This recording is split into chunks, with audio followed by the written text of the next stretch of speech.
So Ohio passed legislation that exempted school construction from Ohio's prevailing wage requirements. And recently, a nonpartisan report by the State of Ohio Legislative Service Commission found indications of $487.9 million in aggregate savings, a savings of 10.7% over a 5-year period. According to our Department of Education's PlanCon documentation, our school district spent over $7 billion on school construction and renovation projects that were bid between February of 2000 and May of 2010.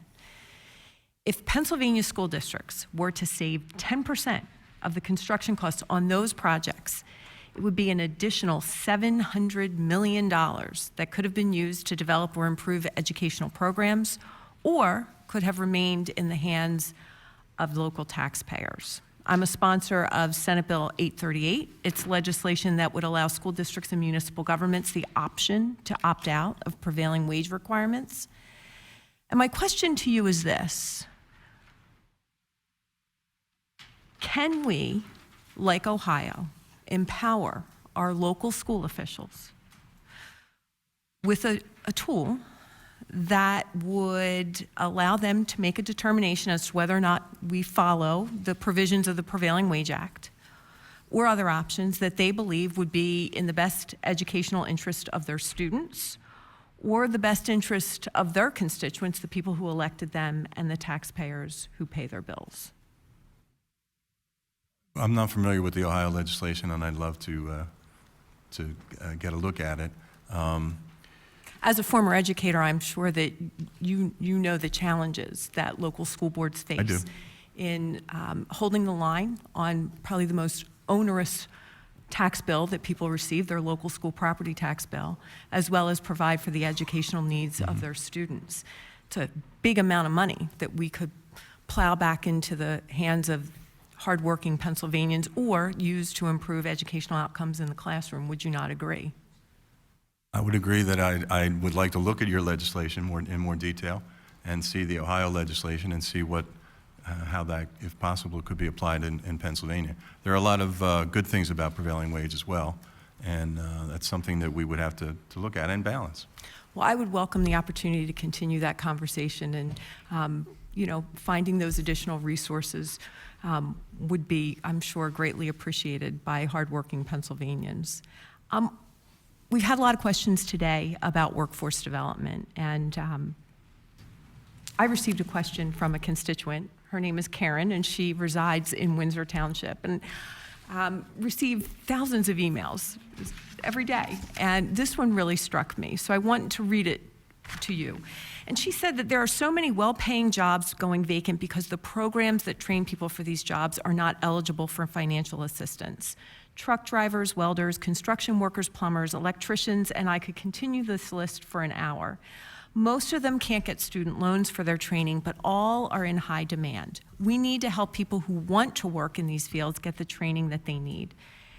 And I think Karen's correct. We have a huge need, and we're not connecting potential employees with the necessary training that they need to connect with those jobs. And we've talked this morning as well about minimum wage hikes, $9, $10, $12, up to $15 an hour. All of these jobs that Karen listed pay way above $15 an hour. Welding positions, there are massive openings, and I've heard staggering salaries of $65,000 plus a year. The American Welding Society estimates that there will be close to 400,000 open positions in welding alone across the United States. So what is your department doing to address the problem of connecting workers with training with jobs? Workforce development is one of the key initiatives in the governor's agenda, certainly in this budget. It is what we are about at Labor and Industry. We have, as I said before, have more apprentices working now, graduated now in Pennsylvania than we ever have. We have the largest workforce that we've ever had in the state. One of the things that we want to do is make those connections. We do that through our career links. We do that through the apprenticeship training that I mentioned. We want to work with businesses to see what those needs are and how we can do that. You've had So a we lot are- of specifics about a lot of the other questions that were asked of you today. Workforce training and connecting people to the training and to the jobs is probably one of the most important things that you do. You've had you had many specifics with regard to minimum wage, but this being one of the most critical functions that you have, do you have more details? I can give you the apprenticeship and training numbers that we've, as of January 2020, we have 18,160 active registered apprentices, 832 registered apprenticeship programs. We have 8,028 apprentices that have completed their apprenticeship training, and we've registered 160 new apprenticeship training programs. So that's one piece of it that we have put a lot of focus on. It's it was what, 2 years ago, 3 years ago, the first time that we had federal or state dollars put into apprenticeship training programs. It was all federal dollars before that.